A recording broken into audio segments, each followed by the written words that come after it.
Hello, and welcome to our last episode of the series. This time, we are going to implement portals. So, without further ado, let's get going.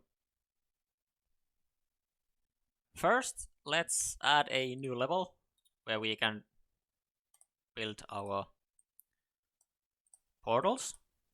So, right over here, I think I'm just going to delete these. And with this, I'm going to build sort of a box that we need to go in with the portal, something like so. Oh. And then let's put those over there. And now, of course, we need to create the portals. So let's do it right now, because we want the sprite, and let's call it sbr_portal in, as we need to create two different kind of portals, the one we are going in and one we are going out of. So let's create the where we want to go in first. Let's put it somewhere over there.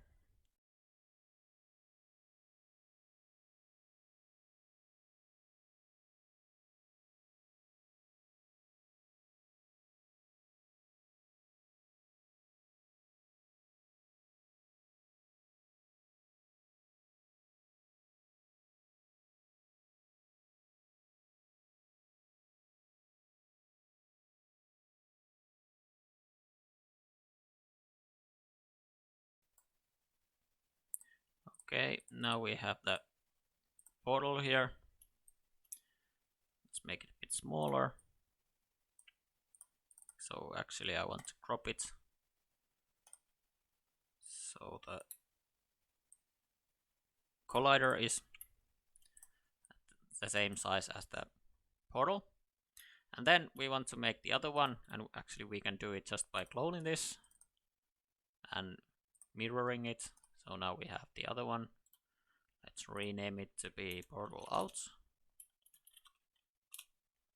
like so, and let's put it here, like so.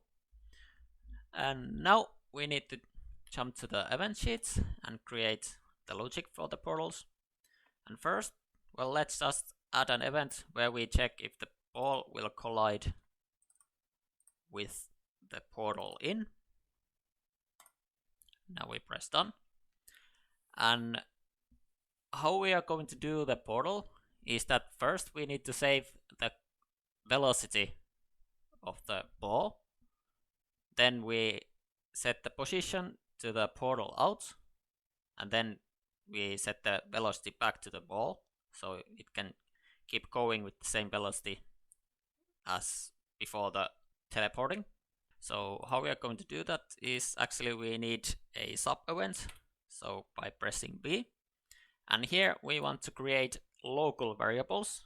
And what local variables are, they work actually the same as the global variables, but you can use them only inside of this one event. And the way we are going to save the velocity, we only need to use it inside this event, so the local variables are better than the global variables. So let's call this velocity x. Let's keep it as a number.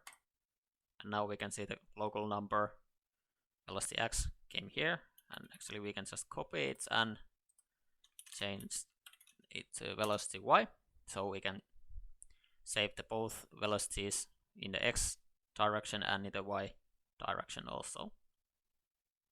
And now here, well, of course first we want to save the velocity, so we go to system, and here we are going to set the value of velocity x to be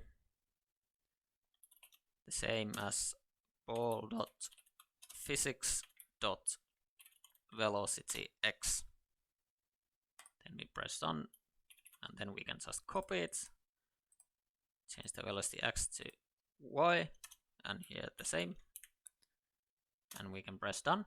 So now we will save the velocity of the ball in these two variables.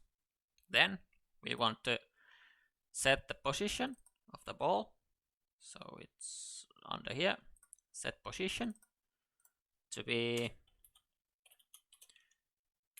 portal out dot x, and then the y will be the portal out dot y, like so. And finally, we need to set the velocity back to the ball. So we add one final action, and here in the physics section there is set velocity. So here we are just going to put the velocity x to x component and velocity y to the y component.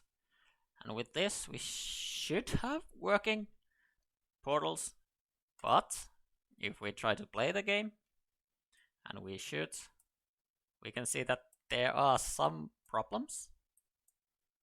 Like the ball will go through, but we can see it for a little while under here, but still the ball will just keep going from here. So how we can fix that is actually that we need to wait a little bit before we set the physics back to the ball, as this set position action doesn't actually happen at the same time as we do it right here. It actually happens later in the same frame, but I think it happens like it actually happens at the end of the frame. So we need to wait for a little while so that it's actually moved and then apply the physics. So here we are going to just go to system and wait. And the amount of time we need to wait is actually dependent on the computer that everyone is using. So for example, if someone is using Potato as their computer, then of course it will take longer time for the single frame to pass compared to, let's say, one high-end gaming PC that will of course do it faster because it will have more computing power. So then how we can know exactly how long we need to wait? And there is actually one thing called DT, and what it means, it's delta time, and it will give us the time that has passed since the last frame in the game. And of course that DT will be different from in every PC or in mobile devices. So with this we can get basically the frame rate of the different computers or mobile devices that we are using to play this game. But on its own, the delta time doesn't work, it's too quick. So I like to double it, so multiply it by 2. So it will have enough time to move the ball and do all the calculations. And now we can press done, and let's put it here after the setting the position, but before we do the physics calculations again, or setting the velocity. Now if we try to play the game, well, there's still one problem. As you can see, the ball sometimes gets teleported, but sometimes it will get destroyed right away. And the reason for it is actually this right here, where we check if the overall velocity is smaller than 15, we destroy the ball. So we need to create some sort of a check where we can check if we should destroy the ball or not. So basically, are we teleporting the ball or not? So we can do it by making a new global variable, and let's call it don't destroy. And we don't want it to be a number, we want it to be Boolean. Let's keep it as a false. And now we set new condition here where we check if the Boolean don't destroy is false. So by pressing I, we can invert the condition. And finally, under here, we need to set the don't destroy to be true before we set the position. And then we can just copy it, drag it down here, and here we want to set it to false. And with this, it should work. So if we try it, looks like everything is working fine. Or we came back to the start. Yeah, looks like it's working properly. But, well, first thing, if you want to add more levels, of course, you should change the level number here to be 3 and not 2, like I had. And if you want to add more portals in the same level, there will be a small problem. So we can see if we copy one portal out here and one portal in there. So you would think that if we hit this portal, it will come out from here. And if we hit this portal, it will come out here. Or at least we want it to be like that. But if we play the game, well, first of all, if we hit the first one, it will come out of here. And if we hit the upper one, it will come out in the same portal. And that is something to do with how construct will pick different instances of the object. And if we go to the event sheet, here we can fix it by, before that we need to make few instance variables for the portals. So we want to make some way for us to know what portal should be linked together. So let's add an instance variable called portal number, and let's put it 1 for the initial value, and let's do the same for the portal out. Same name, portal number, and then the initial value to 1, and go back to the level.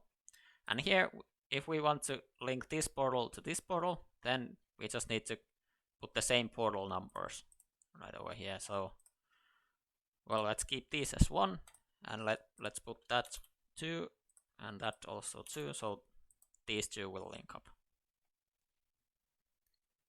And now in the event sheet, if we create new condition in our sub event, if we scroll down here, there is pick instances section, and here we want to use the pick by comparison.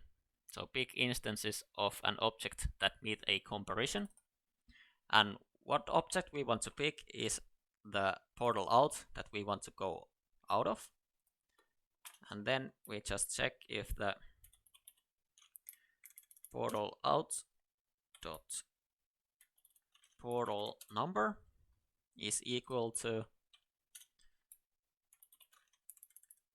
portal in dot portal number.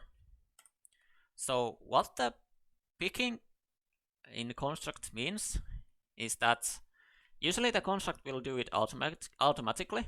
So for example, if we have the on collision condition, then of course the construct will pick this portal to be the one we are using in the here in the actions. But of course it will pick the portal in here, but if we want to use the portal out, like here, when we set the position to be the same as portal out, the construct will not have any idea which one of the portal outs we are talking about. So if we don't pick it manually, like we did right over here, then the construct will just assume that, okay, we want to use the that was created first. So in this level, this portal out was created first. So sometimes we need to pick the objects ourselves, and this time we use the portal numbers to define that what we want to link between. So with this, if we try to play the game now, the under one will link to this one and the upper one will link to this one, so everything works like it should. And now with this, we should have working portals, and that's everything I have to show you during this series. So now it's actually your job to make this a full-blown game and publish it if you want. So I'll just wish you a good luck with that, and I hope I'll see you again.